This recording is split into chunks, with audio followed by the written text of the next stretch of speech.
Hello and welcome to my easy to understand guide to the Avengers and representation.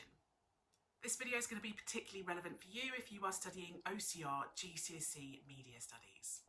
The current set episode for study is Series 4, Episode 2, so that's what I'm going to focus on here. The two main characters here are really represented in quite a lot of binary opposition, so two people represented very differently to one another. Steed, as the male protagonist, is represented in quite a traditional, old-fashioned, patriarchal kind of way.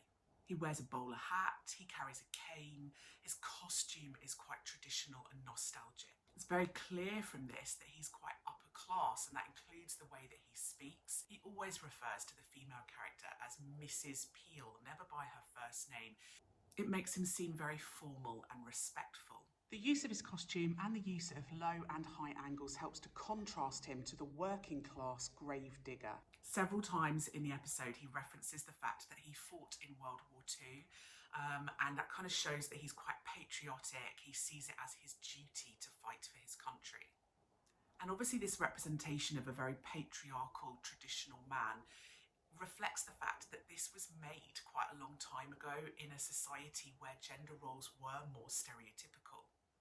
Whereas the more traditional representation of Steed would have helped to target those more traditional audiences who still weren't ready for progressive ideas about gender roles in society, and they still wanted to retain some elements of tradition.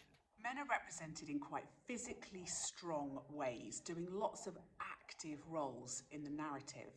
We see them getting involved in scuffles, full-on fights, using a variety of weapons, including guns, and generally being quite violent. They're also shown quite stereotypically as being quite intelligent, being able to come up with complex ideas. The representation of Emma Peel is very contrasting to this. She's younger and much more modern for those times. She's a martial arts expert, she's a genius, she's clearly very confident. And this would have been seen as quite progressive and unusual in this decade. Women were much more commonly shown in quite domestic ways, being mothers, being housewives, not having careers of their own. So having someone who fights, having someone who's quite independent would have been seen as quite unusual.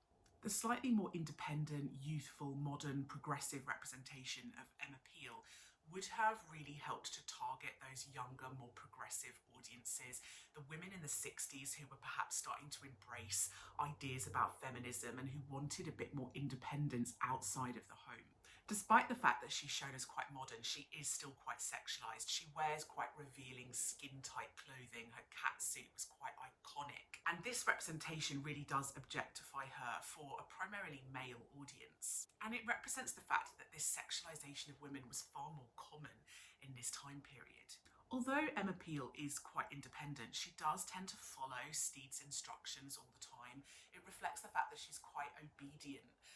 And so there is still this representation of men being at the kind of top of the hierarchy in society and women following their instructions. Women are shown in fairly typical careers for the 1960s. So for example, we see the female characters as nurses. And this was a common career path for women at the time. By contrast, the male characters are doctors, suggesting that men are more suited for those kind of higher status medical roles. Although it is clear from the difference in costume, body language and attitude that the matron has more power than the nurses. So there is a hierarchy of power within the female medical team. Again, fairly stereotypically, it's Emma Peel that is kind of kidnapped, tied up, and ends up being the damsel in distress that needs rescuing by a male character. And women portraying victims is quite a typical role for them in the media. It's a very British representation, the bowler hat, the cane, the very RP accents as well. It creates a very British image, and this would have been quite popular, not just for British audiences following the kind of World War II, wanting to feel patriotic, but it also would have appealed to global audiences as well, who would find Britain quite exciting and exotic. Sir Horace Winslip is represented as a very wealthy, incredibly odd, eccentric character who has the power to have these kind of incredible fake train type sets available to him. It's obvious that he's kind of living in a world of his own, based on his fascination with trains. There's obviously a lack of representation of things like alternative sexualities. So we're not seeing any gay or lesbian characters, for example. It's very kind of heteronormative in that respect. And that reflects the fact that this was the 1960s and heteronormative sexuality was seen as something traditional. And other sexualities just really weren't shown or acknowledged in the media. This also explains why there is no ethnic diversity in the episode.